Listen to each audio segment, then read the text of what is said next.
ala asrofil anbiya'i wal mursalin wa ala alihi wa sahbihi ajmain amma ba'du. Puji dan syukur kita panjatkan kehadiran Allah Subhanahu wa taala yang telah meridhokan kita untuk ketemu di pagi hari yang cukup cerah. Dan tidak lupa untuk junjungan kita Nabi Muhammad SAW. Kali ini saya di sini akan berpidato tentang jauhi ghibah, dekatkan diri pada kebaikan. Allah pernah bersabda di Al-Quran surat Al-Hujurat ayat 12. Dalam ayat tersebut Allah mengibaratkan orang yang suka berghibah sama saja dia seperti orang yang memakan bangkai saudaranya sendiri. Serem ya, aku juga takut. Nah, ini cara-cara agar kalian menjauhi ghibah atau dekatkan diri pada kebaikan. Pertama, menyibukkan diri dengan hal-hal positif seperti mengaji, belajar atau sholat. Kedua, jika ada temanmu yang mulai kayak bergibah atau gosip, cepat ubah topiknya atau diam aja, atau enggak kamu bisa pergi dari tempat itu kalau kamu nggak bisa negur. Ketiga, timbang kita membicarakan orang, mending kita introspeksi diri seperti ya pokoknya apa yang kurang gitu, apakah hati kita atau mulut kita atau otak kita. Ghibah itu salah satu penyakit mulut yang dosanya sangat berat. Jadi kayak kalau kita udah ngelakuin, kita harus sholat taubat. Ini sudah. Kesimpulannya gosip itu ringan di mulut, berat di timbangan amal. Sekian pidato dari saya. Semoga pidato yang saya sampaikan bisa dicerna oleh teman-teman. Maaf jika ada salah kata. Wassalamualaikum warahmatullahi wabarakatuh. Waalaikumsalam warahmatullahi wabarakatuh.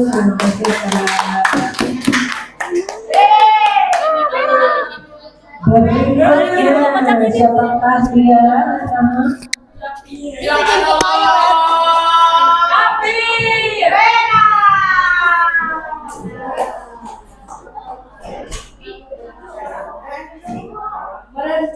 Siapa? Rena. Ayo, Rena.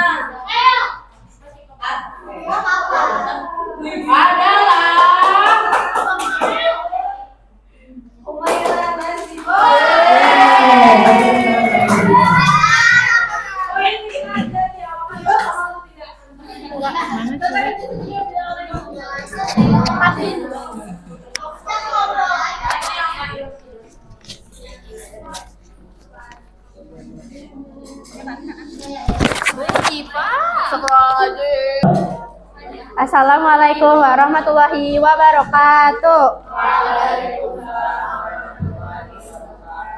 Yang saya hormati Miss Fai dan Miss Rahma serta teman-teman yang saya banggakan, puji dan syukur kita panjatkan kehadiran Allah Subhanahu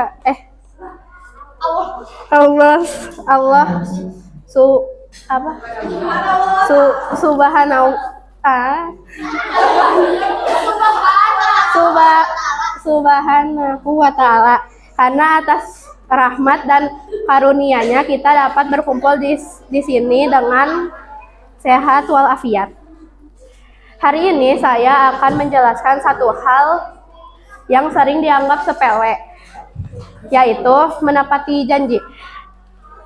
Pernah gak kalian di PHP-in? Rasanya pasti kesal kan? Nah, di situ letak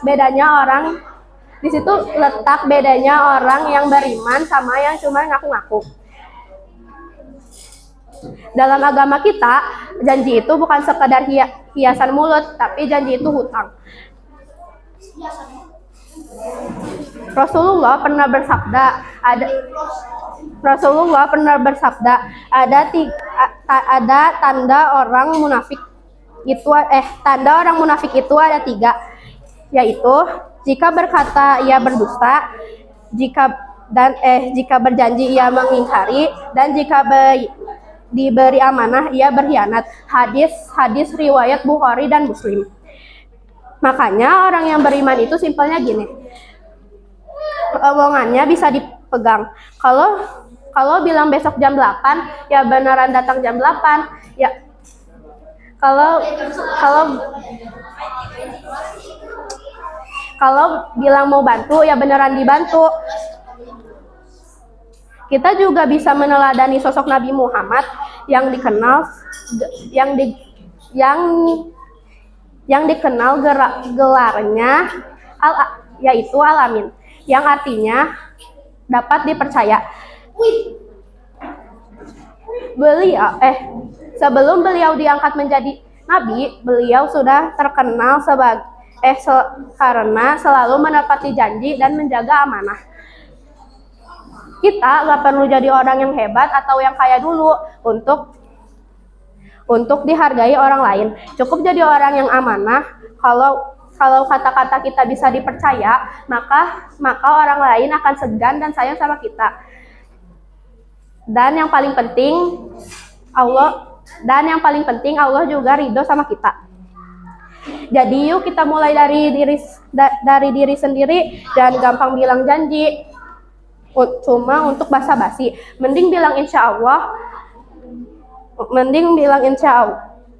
tapi beneran dikerjain. Itu saja dari saya. Semoga kita nggak jadi orang yang hobi PHP-in orang. Wassalamualaikum warahmatullahi wabarakatuh.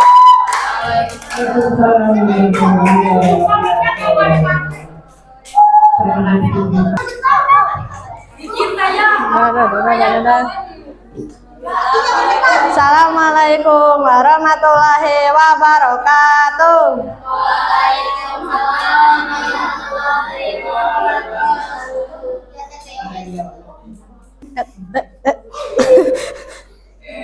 Yang saya hormati Ibu Guru dan teman-teman yang saya banggakan, puji syukur kehadirat Allah karena hari ini kita bisa berkumpul dalam keadaan sehat walafiat.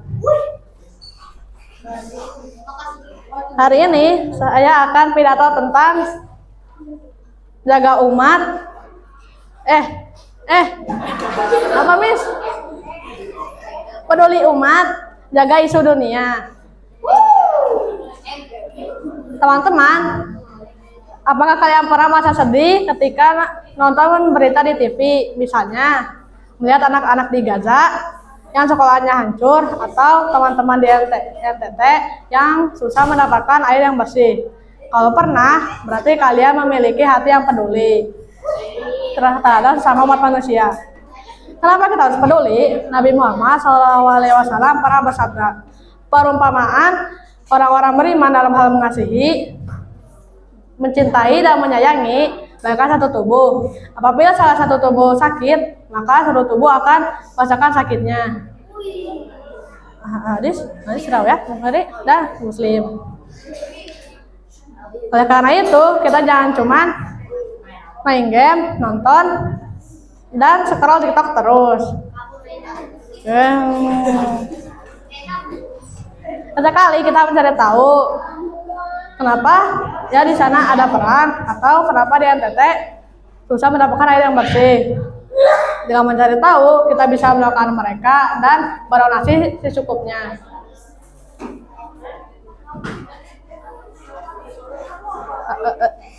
Teman-teman,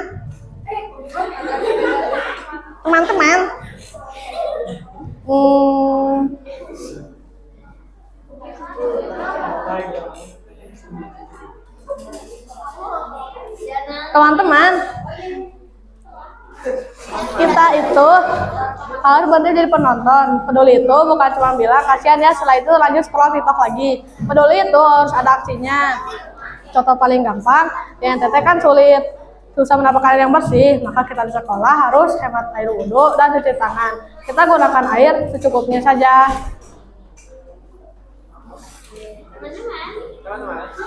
Enggak ada. Secukupnya saja.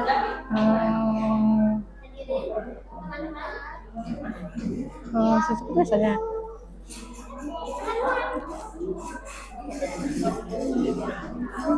Secukupnya saja.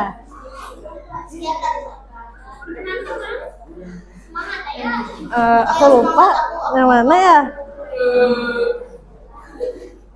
Cucu, yang makan aja, cepatnya saja. Itu adalah contoh dari kita karena anak-anak di sana berjalan berkilometer hanya untuk mendapatkan seember air yang bersih. Teman-teman,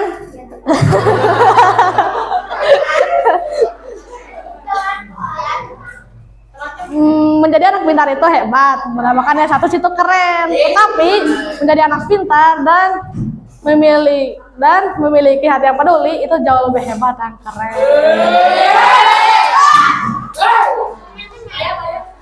Sekian dari saya, maaf jika ada salah kata. Semoga kita menjadi agen yang bermanfaat. Wabillahi taufiq wal hidayah. Assalamualaikum warahmatullahi wabarakatuh.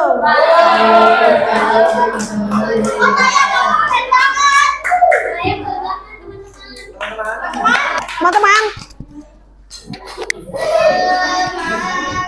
Lancar gila, Bang. Haram, Terima kasih ya Taya. Silakan selanjutnya.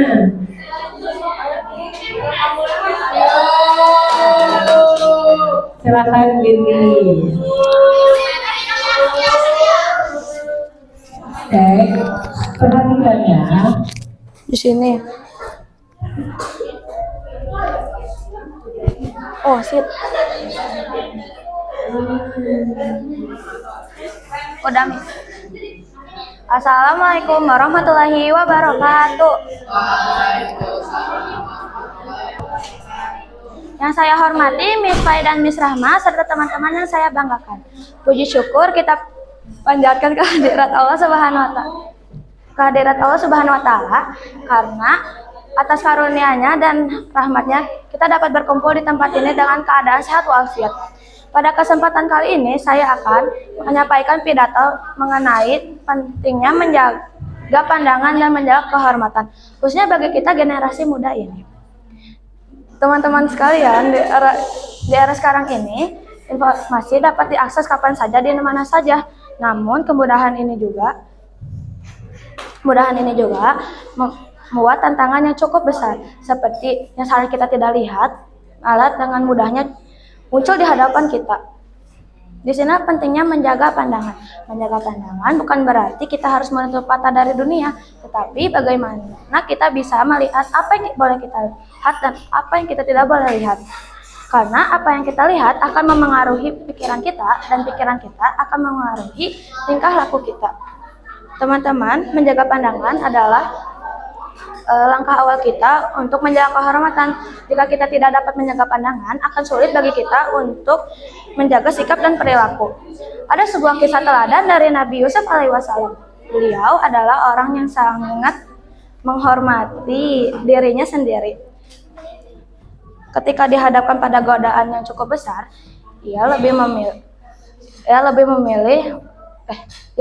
teguh pada prinsipnya. Beliau memilih untuk menjauhi perbuatan yang salah, walaupun mendapatkan resiko yang tidak ringan. Dari kisah tersebut kita belajar bahwa menjaga kehormatan bukanlah hal yang mudah, tetapi mungkin saja untuk orang-orang yang beriman dan punya prinsip yang kuat. Selain itu, kita juga belajar dari kisah dari tokoh seperti Raden Ajeng Kartini. Beliau menunjukkan bahwa menjaga kehormatan bukan hanya untuk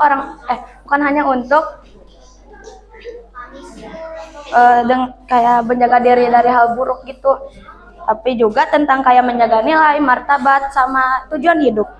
Teman-teman yang saya hormati, menjaga kehormatan diri bukan hanya dilakukan saat di depan orang lain saja, tapi saat kita sendiri, karena karakteristik seseorang terlihat saat ia sedang sendiri. Di zaman sekarang, banyak orang menilai seseorang dari penampilannya atau popularitasnya. Namun sebenarnya yang lebih penting adalah bagaimana kita menjaga diri kita sendiri. Oleh karena itu, marilah kita mulai dari hal-hal sederhana seperti menjaga pandangan, mau di media sosial atau di dunia luar, menjaga pergaulan dengan memilih teman yang membawa pengaruh positif dan menjaga adab dimanapun kita berada. Teman-teman, kehormatan itu seperti kaca, sekali retak akan sulit kembali. Dengan menjaga pandangan dan kehormatan diri, kita tidak hanya memiliki diri sendiri, tetapi juga memiliki masa depan yang sangat cerah. Akhir kata, semoga kita dapat menjadi pribadi yang lebih baik, tetapi juga membangun masa depan yang lebih baik. Demikian pidato yang saya dapat sampaikan. Mohon maaf jika ada salah kata dan semoga ini dapat bermanfaat. Wassalamualaikum warahmatullahi wabarakatuh.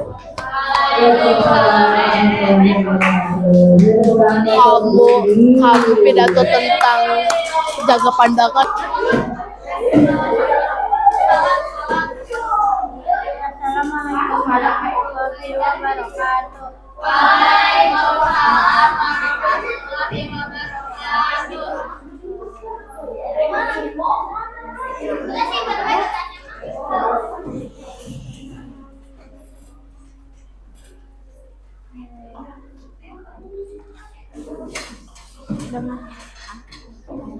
Dengan wali kelas 6B Miss Rahma dan wali kelas 6A Miss Koi dengan saya hormati dan teman-teman saya yang banggakan.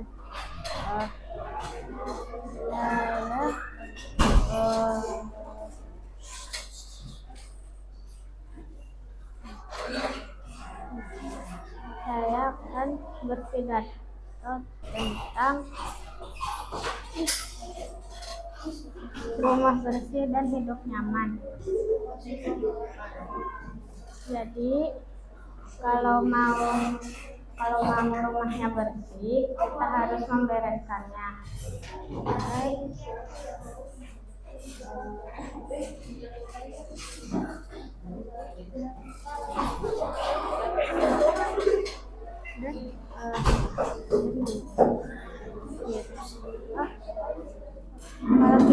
Kalau kita mau rumahnya bersih, kita harus membereskannya dengan sampai bersih agar tidak ada kuman atau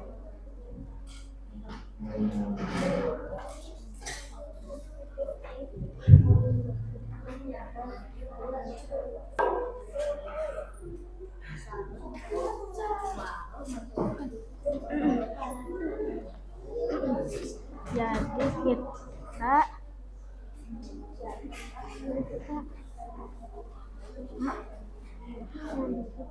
kita harus membersihkan rumah dan pakaian yang kotor agar tidak ada kuman atau penyakit di dalam rumah.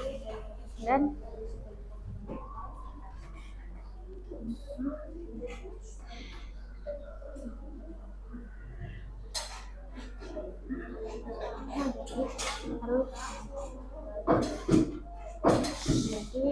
jadi semisalnya kalau ada pakaian yang kotor harus dicuci agar tidak bau, kotor dan tidak berjamur.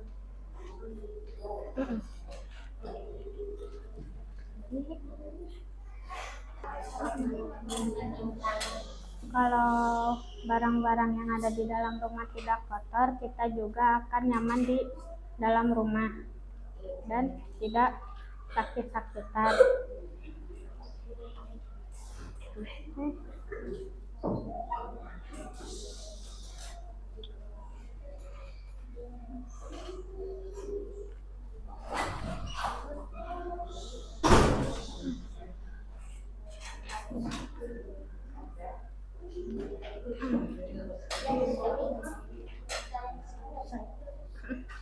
Sekian dari saya, maaf jika ada salah kata. Wassalamualaikum warahmatullahi wabarakatuh. Waalaikumsalam warahmatullahi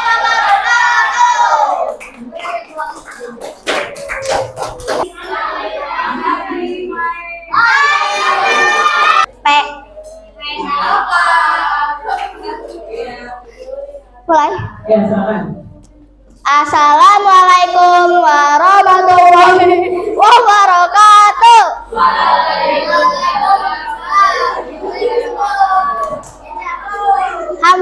syukron lillah wa ala alihi wa sahbihi wa mawala. Amma ba'du. Yang saya hormati Miss Fai dan Miss Rahma serta teman-teman sekalian yang saya cintai dan banggakan. Puji syukur kita panjatkan kehadirat Allah Subhanahu wa taala atas rahmat dan karunia-Nya kita dapat berkumpul di tempat ini dalam keadaan sehat walafiat. Pada kesempatan kali ini saya ingin berpidato tentang hidup sehat tanpa rokok. Teman-teman, merokok adalah kebiasaan yang dapat merusak kesehatan. Rokok mengandung zat berbahaya yang dapat merusak paru-paru dan jantung, serta menyebabkan kecanduan. Bahkan berdasarkan data di Indonesia, lebih dari 30% penduduk dewasa di Indonesia masih merokok. Indonesia juga menempati peringkat nomor 1 di dunia dengan jumlah perokok laki-laki terbanyak sekitar 65% hingga lebih dari 70%. Laki-laki di Indonesia merupakan perokok. Yang lebih memprihatinkan adalah banyak remaja yang sudah mulai merokok sejak usia muda. Allah Subhanahu wa taala berfirman, "Janganlah kamu menjatuhkan dirimu ke dalam kebinasaan." Quran surah Al-Baqarah ayat 195.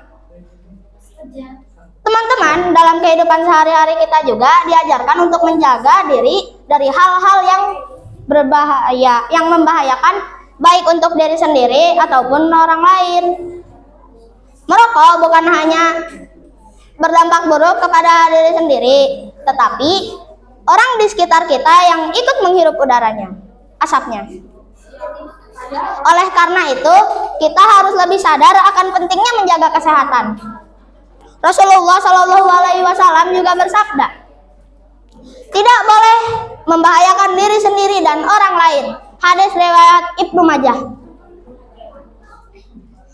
Selain itu, kebiasaan merokok juga dapat merugikan dari segi ekonomi. Uang yang digunakan untuk membeli rokok seharusnya dapat dimanfaatkan untuk untuk hal yang lebih bermanfaat seperti menabung atau membantu kebutuhan keluarga. Namun jika dibandingkan, kerugian terbesar dari rokok bukan pada uang tetapi kesehatan tubuh kita. Uang yang hilang bisa dicari kembali, tetapi kesehatan yang rusak sulit untuk dipulihkan.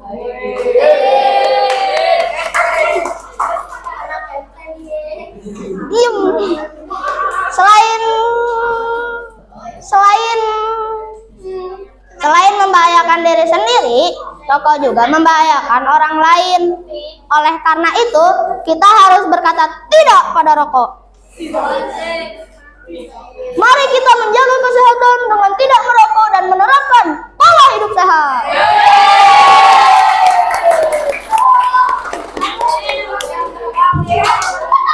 Demi masa depan yang lebih baik.